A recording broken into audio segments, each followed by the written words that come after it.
So today we have the battle that everyone's been asking for, the CMF Nothing Watch Pro versus the Nothing Watch Pro 2. Well, maybe I better not hype it up too much, but I'm going to compare these two watches, give you all the details you need, and help you make a decision if you're interested in buying these. So, the CMF Nothing Watch Pro was introduced in September of 2023, and the CMF Nothing Watch Pro 2 was released in July of 2024. Now, did the Pro 2 get any better than the Pro? Well, yes and no. The software was up to date on both of these as of October 2024. Now, we're going to talk about the pros of both of these watches, the cons of both of them, together, just so you know all the features that are included and not included. And then I'll talk about them separately and give you the differences between the two. Let's talk about the pros of both of them. Both, surprisingly, cost only $69 at release. The original Pro is a little older and it's going to be maybe a little cheaper, but again, released for $69 in the United States. Now, they are both IP68 certified and both have built-in GPS. Not all watches have the built-in GPS at this price point. And if you don't have the GPS, then you have to rely on your phone's GPS, which is not terrible, but it does mean that if you are going on a run or a bike ride, you do need to bring the phone with you if you want any GPS data. So they both have the same fitness and sleep tracking features, both have the step counter, the heart rate, distress, and SpO2 measurements, both have a mic and a speaker, both can make and take phone calls, and the call quality was actually very good on both of them. Both have an AMOLED display and an always-on display. Both have a Find My Phone feature and a Find My Watch feature. So if you lose your phone or your watch, if you have one of them, you can find the other. Both have a calculator app, which I know sounds silly, but on these budget watches, sometimes these simple things are not included. Both bands are the standard 22mm size, so you can change them with anything you want, and both have just a quick releases on here. That the little pins there, you just click that out and you can replace these. Okay, so let me just talk about a big difference with regard to the band and how it attaches. So you can see here we got the prongs that stick out on the Pro 2, which is kind of the standard way the normal watches are. But the Pro, which is the original one, has it sort of built in, and it got that rectangular look, and it's much cleaner looking, I think. So here's the bands, and the quick release is right there. So the band just attaches inside the housing of the watch frame, which is actually really nice, and it just makes it look really sharp, I think.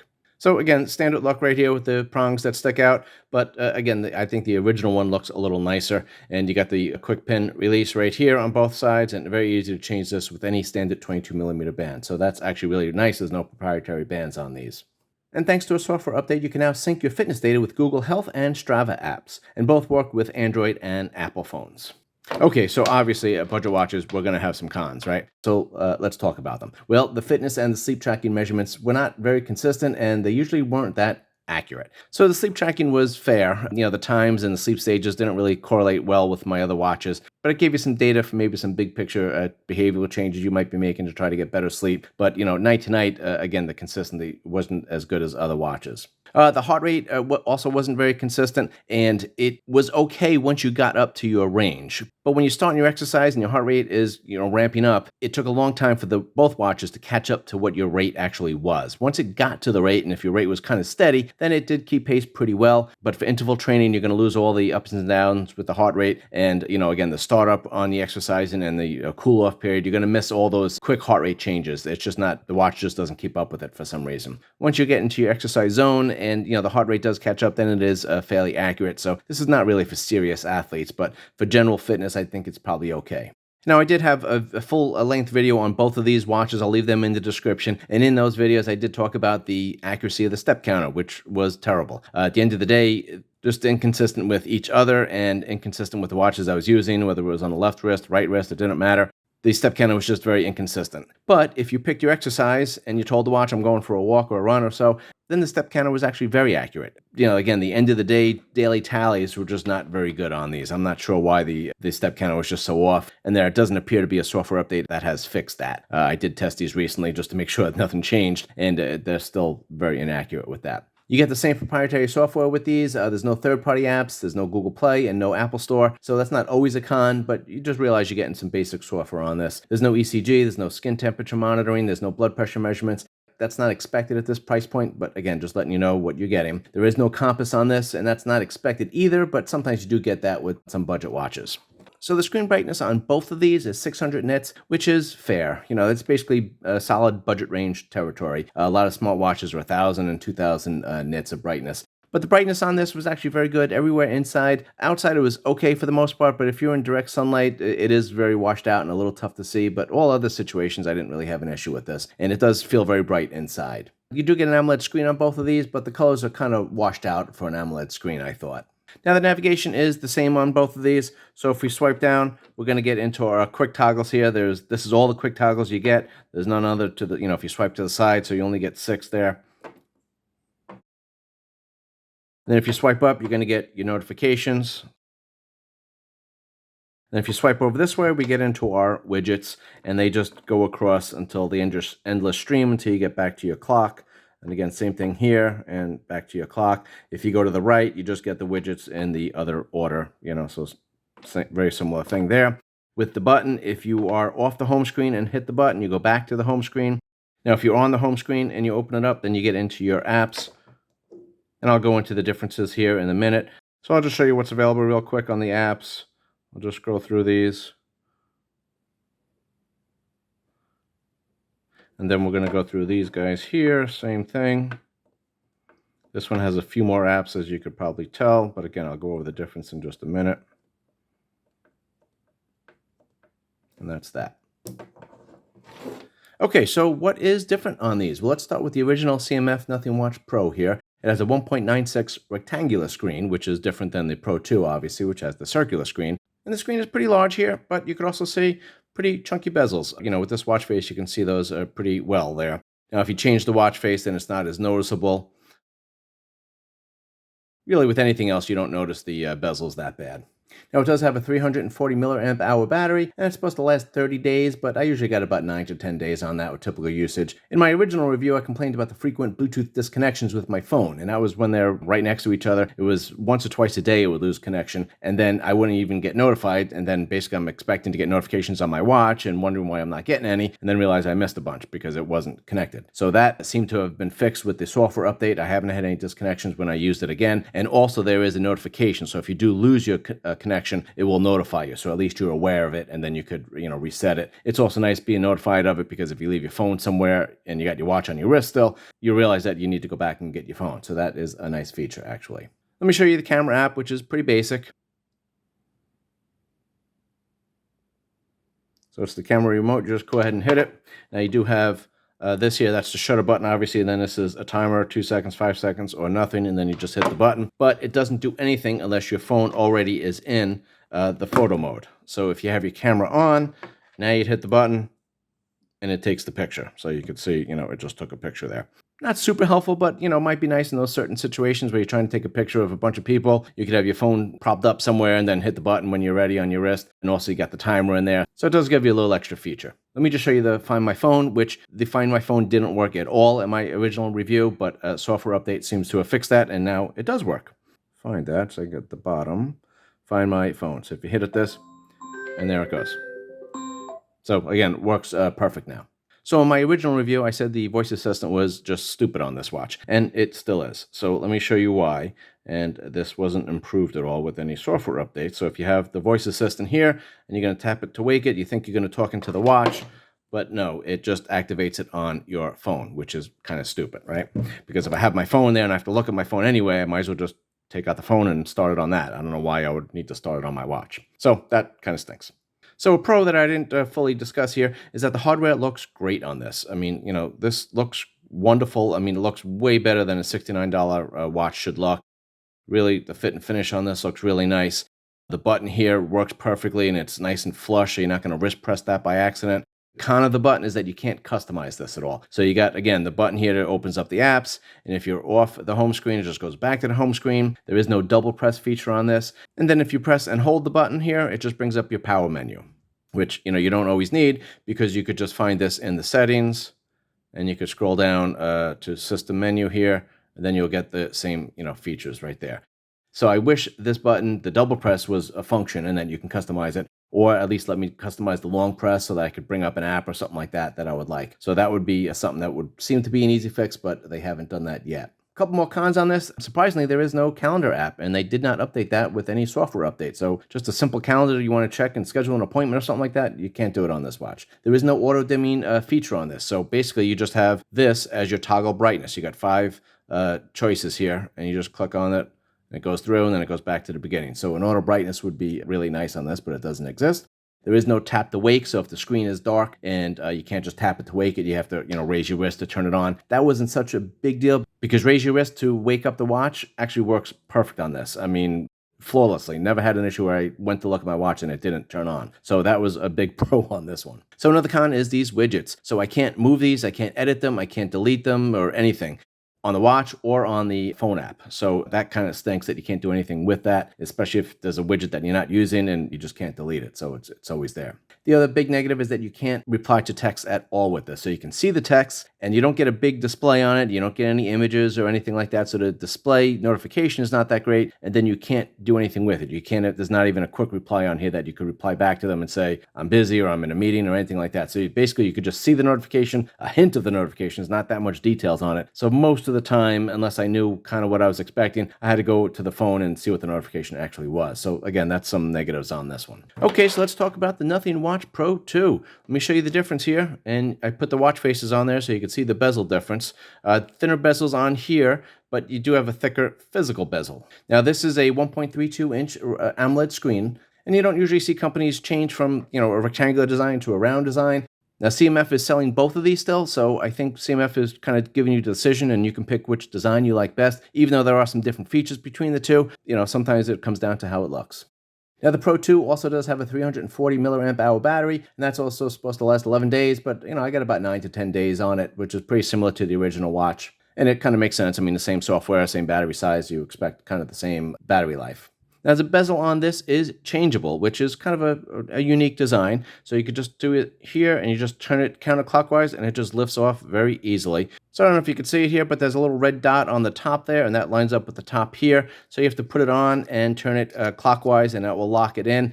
You actually have to make sure you click it on tight, and you'll hear a little click. And then it's in there. Otherwise, it looks like it's on and it just falls off. Now, I thought they were going to do more with this bezel, but as of now, it's just 4 options here, and 2 different colors and 2 different designs is the round and the flat. And then you have to buy the band with it, so you get a band and bezel combination there. So if you can see from the picture here, you can see the different bezels and the different watch bands that you get with it.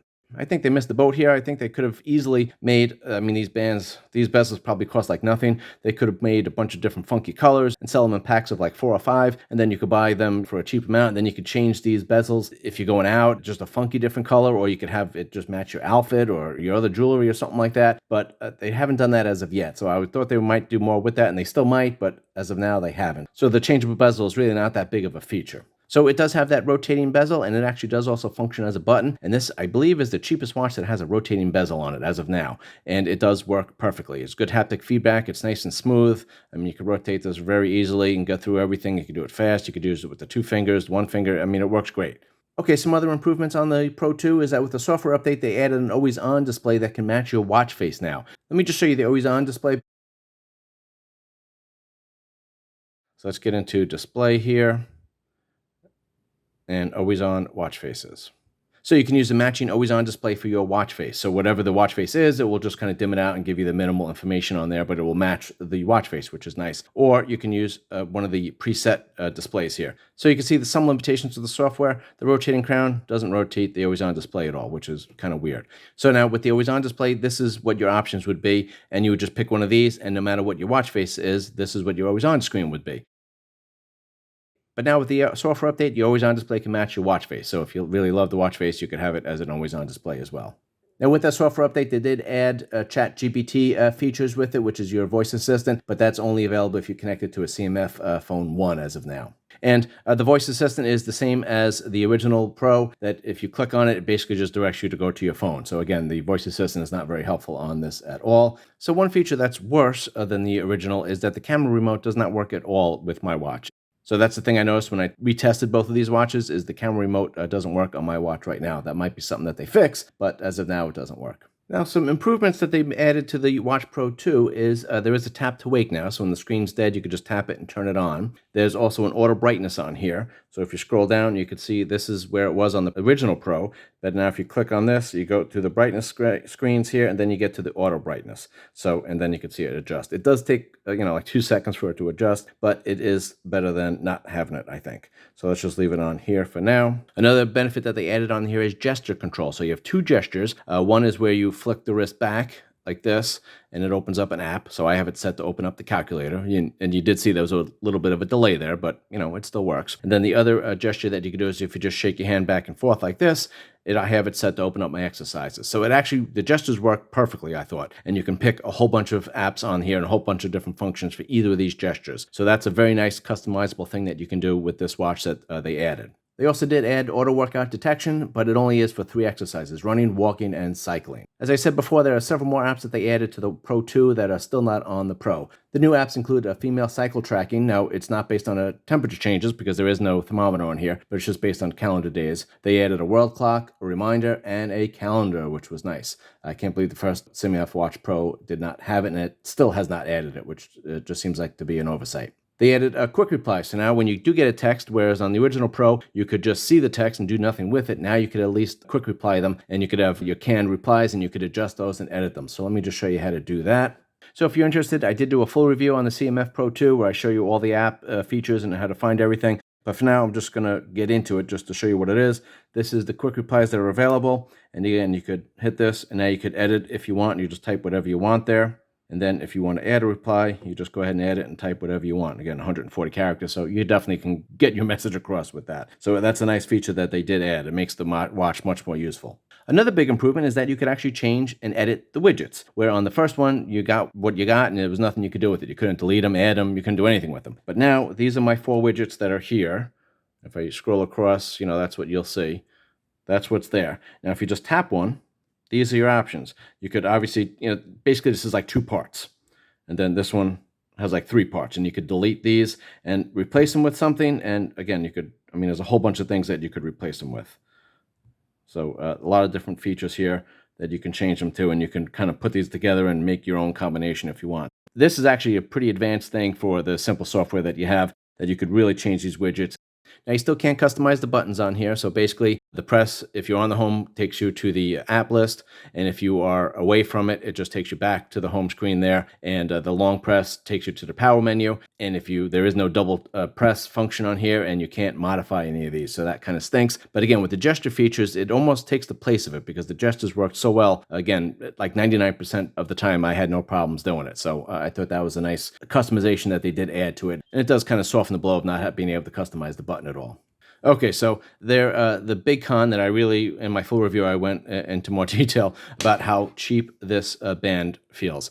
Some reviewers actually kind of liked it, but I don't know. I think it feels really cheap here. It's comfortable, but it's like a really cheap material, and I just don't imagine it lasting that long. I was kind of wearing this very easily and gently. I wasn't getting it wet or anything like that, and it still looks a little beat up. So I don't know about the longevity on this, and again, it just feels really cheap. There's 4 different options for the straps. 2 of them are like this, and then the other 2, I believe, are this kind of material, which is like a liquid silicone, which is much more comfortable and just actually feels much more durable. They probably cost the same, but this one, this band, it just feels really cheap. And, and obviously, if you're going to save some money, it's probably best to save it on the band because it's very easy to change those. You could put whatever you want on there, but then at least you could sell the watch for a cheaper price point. Okay, so let's wrap this up. So I got, again, the CMF Nothing Watch Pro over here and then Pro 2 on this side. So the pros of both of these are that they're great price. $69 in the United States. That's not a bad deal for a budget watch. It does have great battery life, and it does have excellent phone quality. That probably sets these budget watches apart from some other ones. Now, the cons are limited text replies and no text replies on the original Pro. The fitness data is not that accurate. That's something you just have to kind of deal with. And there is no third-party apps on here, and the proprietary software is actually pretty simple. So who is this watch for? Well, it's a basic budget watch. If you just want maybe a first smartwatch and just see if you're interested in it, if you're interested in getting the notifications or being able to take phone calls on your watch, this would be a good choice. So again, the fitness data is not accurate on this. This is not for a serious athlete, obviously. And, even for a casual fitness person, this is really probably not that watch. But if you're just looking to get something to maybe keep track of if you're a little too sedentary and maybe some motivation to get moving a little bit, this would be okay for that. So if you want more accurate fitness data and you want a more mature software interface and you want to try to keep it in the same price range, 2 great options that I recommend are the Samsung Fit 3. This is the international version. Then there's also the Amazfit Bip 5. Both of these are great alternatives at about the same price point. I don't know why they have different times on them. They're not linked to my phone, so maybe they just haven't updated yet. But these are 2 great alternatives. So I did full reviews of both of these watches, and I did also a tips and tricks video on both of these. I'll leave those in the description so you'll know everything about each of these watches before you make your decision. Go to my YouTube channel's homepage. It will have a whole bunch of videos there, and I broke them down into the budget watches and premium watches and watches with great battery life and things like that. So you can kind of go through those and see if there's any other brands and watches that you're interested in. Thanks for staying with me. Hopefully this video was helpful for you. Again, consider subscribing, liking, sharing. I appreciate all that stuff, and I will see you on the next video. Thanks so much. Bye.